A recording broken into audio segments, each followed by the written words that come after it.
The inner voice, a higher frequency of truth, a spiritual lesson on remembering who you are. We begin not with answers, but with a question. Who were you before the world told you who to be?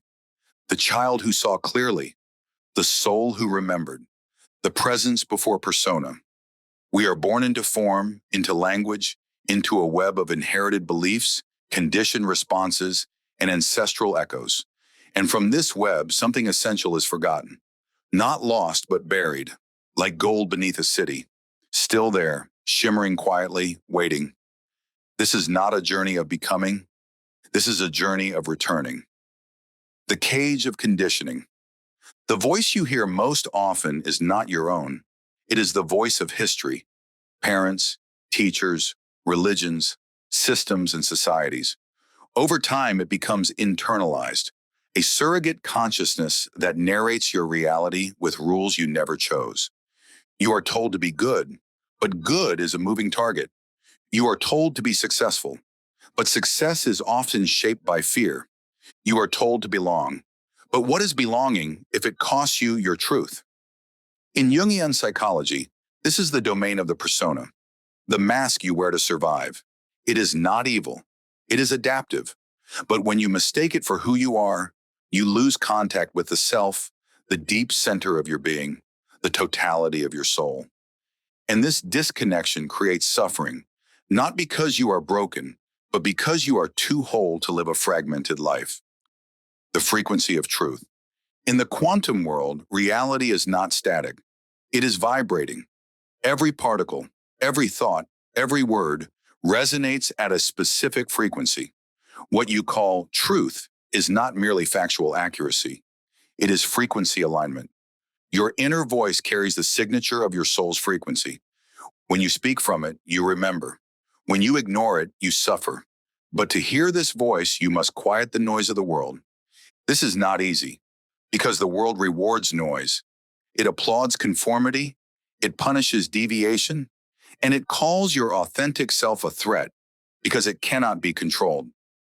This is why awakening often begins with collapse. When the structures built on silence begin to fall, it is not a punishment. It is liberation disguised as loss.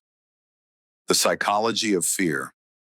Fear is not just an emotion, it is a system. It is woven into your nervous system, wired through your memories, and reinforced by repetition.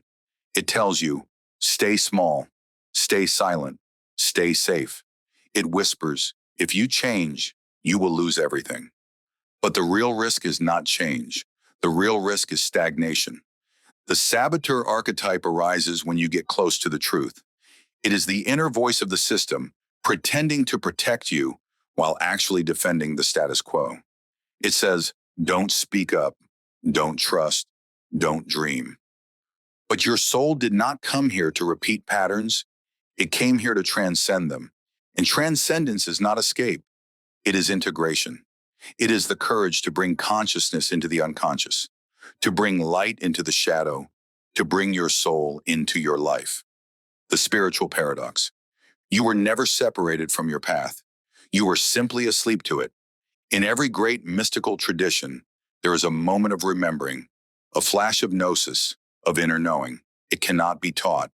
It is felt. And once felt, it cannot be unfelt.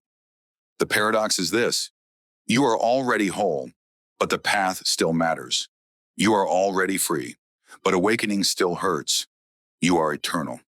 But your time here is sacred. This paradox is not a problem. It is the architecture of consciousness itself. In the quantum field, particles exist in superposition, multiple possibilities held in one moment. So too with you. You are both human and divine, limited and infinite, a question and an answer. To walk the spiritual path is not to resolve the paradox, it is to embody it. The battle for the voice. When you begin to reclaim your voice, the system will resist. Family may label you as difficult. Friends may call you strange. Institutions may punish your refusal to comply. But this resistance is not proof of failure. It is confirmation that you are awakening, because truth disrupts. And every time you speak from your soul, you disrupt the illusion. This is not rebellion for rebellion's sake. This is resonance. You are vibrating at a higher frequency than the fear-based matrix you were born into. You are no longer a match for shame, guilt, or suppression. And yes, you may feel isolated, but you are not alone. You are simply ahead. And in time, those who are ready will rise to meet you. Quantum alignment and soul frequency. In quantum mechanics, observation collapses probability into reality. This means that your attention creates the world you experience. What you expect, you invite. What you focus on, you become. This is not magical thinking. It is an energetic law. When you align your consciousness with your soul's frequency, you step into a timeline of congruence. People shift. Circumstances rearrange. The universe begins to reflect back the vibration of your truth. This is why speaking your truth matters. Not just for you, but for the collective field. Every act of authenticity creates a ripple in the morphogenetic grid, the invisible field that connects all of humanity. And when enough people remember the field shifts, the world shifts. And this truly is the spiritual revolution, not overthrowing governments, but liberating consciousness. The lesson is coming home. You are here now because the lesson is returning. A pattern, a relationship, a memory, resurface not to punish you, but to invite you into a higher response. You are being asked to respond not from fear, but from truth. Not from survival, but from sovereignty. Let others stay in the roles they've chosen. You do not need to fix, chase, or explain. You are no longer the version of you that once needed their approval. You have graduated from that level of consciousness. And now you lead. You lead by presence. You lead by frequency. You lead by example. Let the world see what happens when a soul returns to its center. The path ahead. This is not the end. It is the activation. The time of hiding is over. The silence you carried is no longer sustainable.